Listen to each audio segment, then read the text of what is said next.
This episode of Tales of True Crime contains adult language and graphic subject matter. Listener discretion is advised.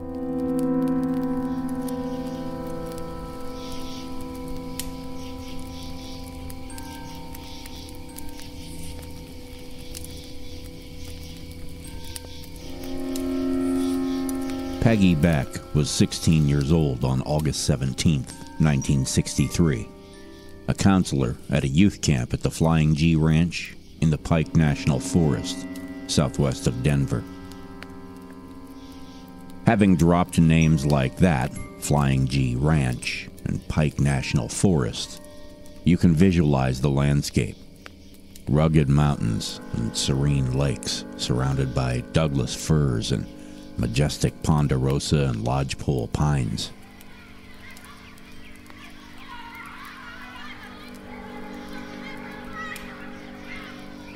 Peggy had attended that camp as a camper in previous years, but the summer of 1963 marked the first time she would be a counselor. That night, she took part in a campfire sing-along, a kind of gathering for which a youth camp is intended. Kids, their young counselors, and a few adult chaperones gather around a crackling bonfire, sing Jesus Loves Me and Kumbaya and Do Your Ears Hang Low, and enjoy each other's company.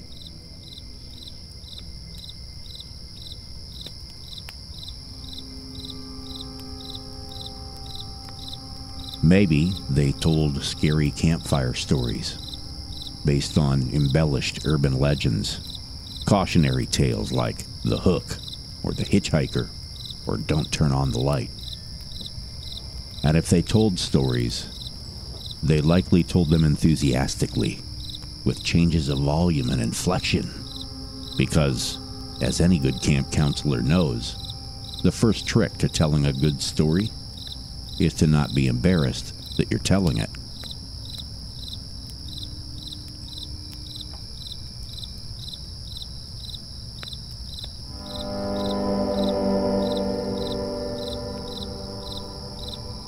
Nobody could know that they were hours away from having to tell their own real-life tale of terror.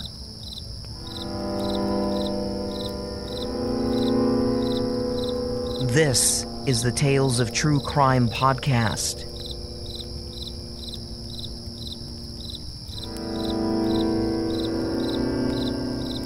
Peggy Beck's real name was Margaret, but she preferred her nickname, and everybody called her Peggy. She was a student at North Denver High, enjoying her last weeks of her summer vacation before she had to head back to school.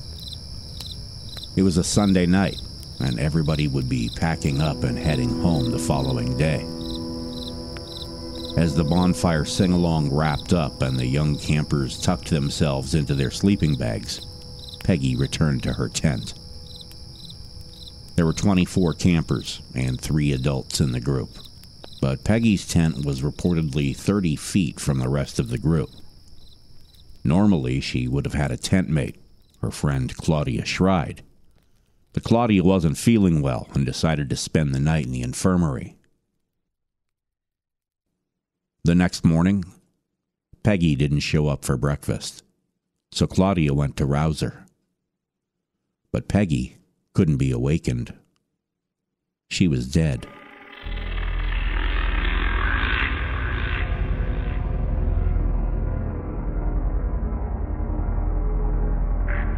Initially, they thought she had died of natural causes, but according to a story published in the Oklahoma City Daily Oklahoman on August 21, 1963, the coroner said Peggy had finger marks on her throat that weren't visible until later in the day. The coroner determined she had been sexually assaulted and strangled. In the initial investigation, the authorities had no reason to suspect anyone affiliated with the camp. The case seemed to be perpetrated by an unknown assailant. If you ponder that for a moment, the circumstances under which Peggy Beck was murdered are terrifying. How did the killer know she was alone in her tent? He must have been watching. Had he been a short distance away, watching from the cover of the forest as she entered her tent alone, shortly after midnight? A predator, lingering, watching, waiting for the perfect opportunity to kill. Did he just appear in her tent as she slept? Put a hand over her mouth to keep her from alerting the others who slept just 30 feet away? We know Peggy put up a ferocious fight, and she must have had significant tissue under her fingernails, because within days, the newspapers reported investigators sought a suspect with scratches on his face. Police reportedly questioned a man in Cannon City, Colorado a few days later because he had scratches on his face. According to a story published by Fox 23 Tulsa in 2020, the police questioned others as well in the months that followed, including James Sherbandi. He had served 25 years in prison for killing a sheriff's deputy and stopped meeting with his parole officer about the same time Peggy Beck was murdered. Police questioned another potential perpetrator who was also a suspect in a murder in Arizona in 1963. That suspect was cleared of any involvement in the murder of Peggy Beck. And that, my friends, is where the trail went cold for Peggy Beck's murderer.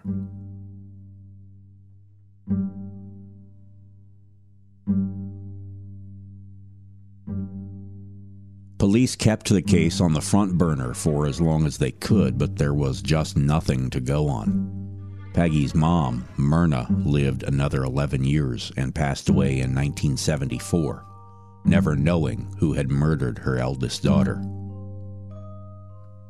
In 1977, Peggy's name showed up in the press, in the context of a murder investigation in which 3 Girl Scouts were killed at a place called Camp Scott in Oklahoma. From the Greeley Daily Tribune, June 16, 1977. The rape slaying of 3 young Girl Scouts in Oklahoma this week bears some similarities to the still unsolved assault murder of a Denver Girl Scout while on an outing in suburban Jefferson County in 1963, officials say. Margaret Elizabeth Beck, 16, was found strangled to death in her zipped-up sleeping bag during a Girl Scout outing, August 18, 1963. While more than 300 persons were questioned in the case, no evidence was ever found to bring any of them to trial. 1 year later, in June of 1978, a man named Gene Leroy Hart had been arrested for the murders of the Oklahoma Girl Scouts. In coverage for Hart's trial, the Oklahoma City Daily Oklahoman relayed a rumor going round in Gene Hart's hometown, Locust Grove, about whether a certain Camp Scott employee might have once worked at the Colorado camp where Peggy Beck had been murdered in 1963. From the Daily Oklahoman, June 25, 1978. There is talk of another Girl Scout, this one a 16-year-old who was strangled in her sleeping bag at a camp in Colorado. Prosecutor Sidney Wise said they found no evidence to connect the 2 cases. It is true that Margaret Elizabeth Beck was slain August 18, 1963, at a camp near Denver. And Wise says his investigation turned up no Camp Scott employees who were working at the Colorado camp then, as town people suggest. No one was ever charged in that crime. Not only did they never find a connection between Gene Leroy Hart and the murder of Peggy Beck in 1963, they weren't even able to pin the murders of the 3 Camp Scott Girl Scouts on him. He was acquitted at trial on March 20th, 1979. Today, the murder of the Girl Scouts in Oklahoma is still unsolved.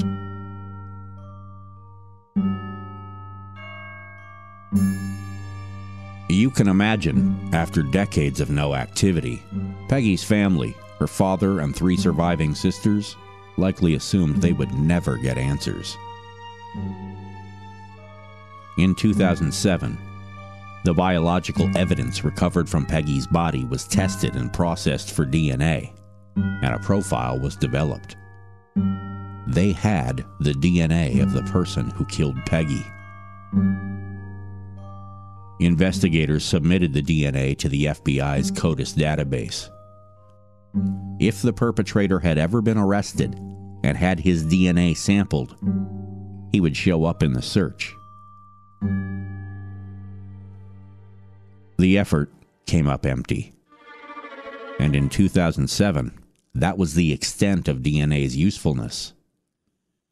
Without a match in the Coldest database, the DNA profile remained unidentified. In 2009, Peggy's father passed away at the age of 88. He never found out who killed his daughter.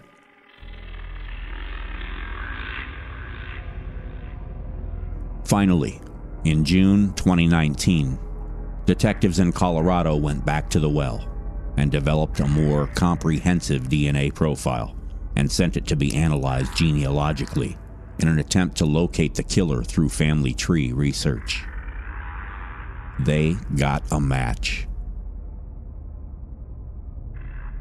Investigators found an ancestor of Peggy Beck's killer, and they proceeded to build out a family tree until they had a small pool of potential suspects. Detectives met with a member of the family and asked a few questions about the person's relatives, and the information led them to a promising suspect, James Raymond Taylor. Investigators confirmed Taylor had lived in Colorado in the 1960s. At the time of Peggy Beck's murder, he had been a married TV repairman, just 23 years old. In a press conference to announce their findings, Jefferson County Sheriff Jeff Schrader apologized to Peggy's surviving sisters for opening an old wound after so many decades. Her 3 sisters are alive, and this is a painful time for them to have this wound reopened, and we acknowledge that. And our sympathies on behalf of the entire Sheriff's Office go out to them.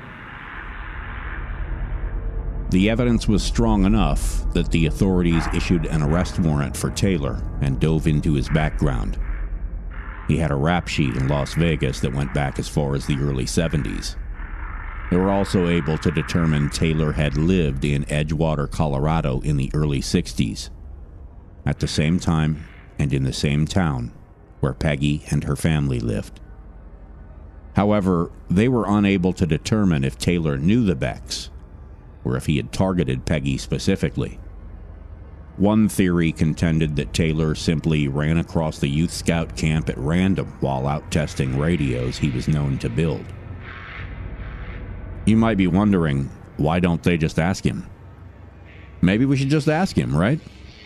We'll just cruise down to the prison, get a visitor pass, and pop in with Taylor to ask him some questions. Hey, James, why did you target Peggy, and how did you know about the camp? Unfortunately, we can't ask him, because the authorities can't find him. Yes, they issued an arrest warrant for him for the murder of Peggy Beck in 1963. But James Raymond Taylor is missing. And according to his family, has been missing since the 70s.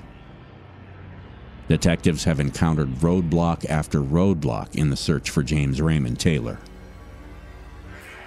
Number one obstacle that hits me right away, his name is as common as it gets. James Raymond Taylor. He could be Jim Taylor, he could be Ray Taylor, he could be James Taylor. He has the same name as 10,000 regular guys and one famous one. Or he might have changed his name altogether under the pressure of his guilty conscience. They looked for him. The last anybody knew, he was alive and living in Las Vegas in 1976. Then, nothing. If he is still alive at the time of this recording, he would be 80 years old.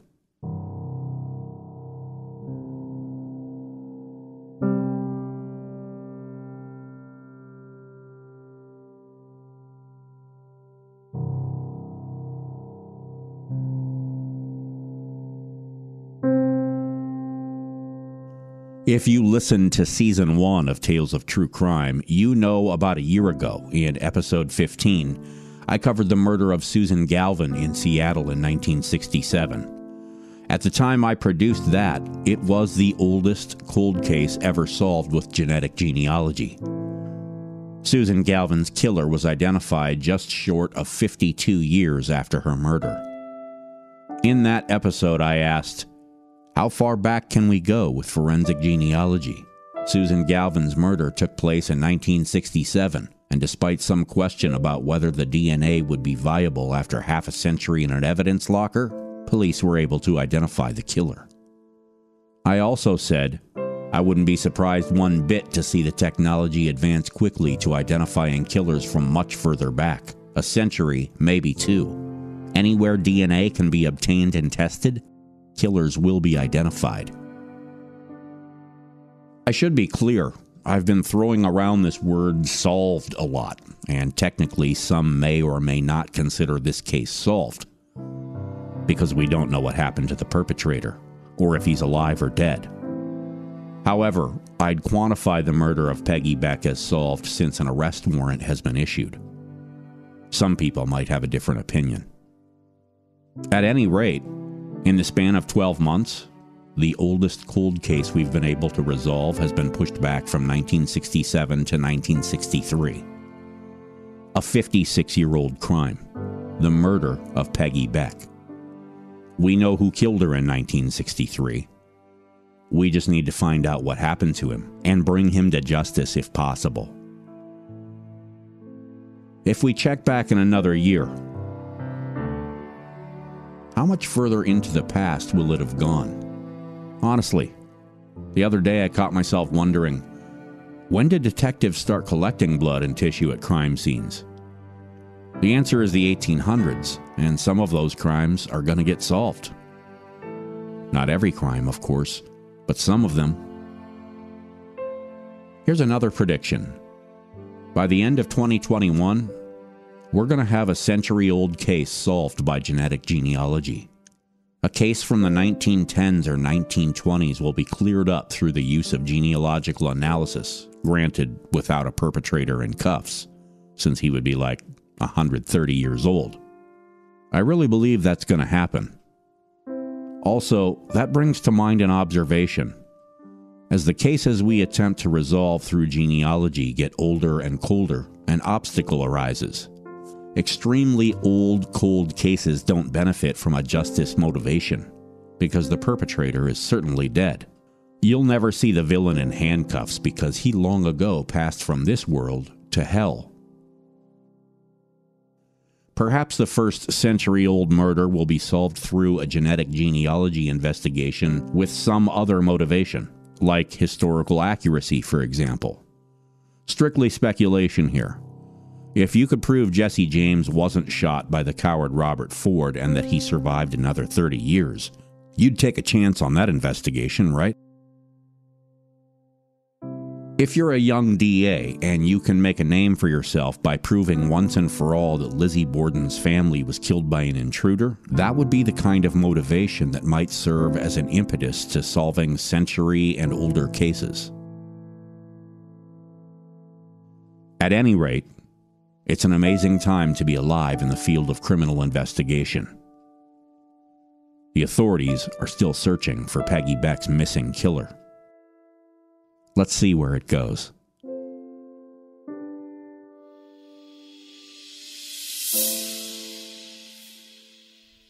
So this week in the Larson house, we had some workers show up unexpectedly. We live in a wooded city neighborhood where every couple years the city contracts a company to come over and trim the trees. The last time, the tree trimming crew dropped some branches on our fence and broke it, then left without saying anything about it or offering any compensation. Real stand-up guys. But that was last time. So this time, they showed up while my wife and daughter were home alone and went to work on the trees. When I got home for lunch, they were working in the backyard, and my wife told me one of the guys on the crew noticed our security cameras, and our neighbor's security cameras too, and started questioning her about crime in our neighborhood. Now, as an avid true crime consumer, does that raise any flags with you? Before I left to go back to work, I told her, make sure you go around and check the doors and windows to make sure they're still locked. She reacted like I was asking too much. Of course, in my barley and rye polluted brain, all I could think of was Dennis Rader, the BTK killer. He installed security systems and used his knowledge of the inside of people's homes to come back later and kill them. Or Joseph D'Angelo, the Golden State Killer, who frequently infiltrated people's homes when they weren't home and left tools he would use when he came back later. And our tree trimmer guy commented on our cameras too, like unsolicited. He noticed them. Noticed our neighbor had them too. Mentioned it. I remember reading a Keep Yourself Safe from Crime type article one time recommending that anytime you have an unknown worker in your home, you should make a round after they leave and check the perimeter. It would be too easy for a predator working as a plumber or a painter to simply unlock the side door or the basement window to make entry easier when they come back at 4 a.m. to murder you in your sleep. My wife's reluctance bothered me. I'm like, if people can share those Applebee's has given everyone a free bloomin' onion and a $50 gift card if you share this posts with the justification, quote, just in case this is real, end quote, then it's not too much to ask to check the doors and windows to protect your family. Better safe than sorry. At any rate, I went to Twitter at TrueCrimeTroy and I ran a poll posed as a hypothetical. Workers were at your house today. One of them commented on your security cameras. Is it an overreaction to check the windows and the doors and make sure they're still locked? By an overwhelming majority, no, it's not an overreaction, won the poll with a devastating 88% win. So, how long has it been since you checked the doors and windows at your place? Really? Why not make a round right now? Lock your doors, because James Raymond Taylor could still be out there, in a walker, waiting for a chance to shuffle up on you when you're not paying attention. Tales of True Crime is written and produced by Troy Larson for Midwest Radio of Fargo-Moorhead. If you enjoy Tales of True Crime, please review and subscribe wherever you get your podcasts. For Tales of True Crime on video, follow Midwest Radio of Fargo-Moorhead on YouTube. And don't forget to subscribe. For transcripts, sources, credits, and some occasional cat pictures, follow me on Twitter at TrueCrimeTroy. I'm giving away a Sherlock Holmes compendium on Twitter too, so hit that button right now. Music by Kevin MacLeod, Incompetech.com, licensed via filmmusic.io. Feature photo by Loopy via Pexels.com. Additional voices by Bonnie Amistadi and Amy Kay. I'll talk to you again soon.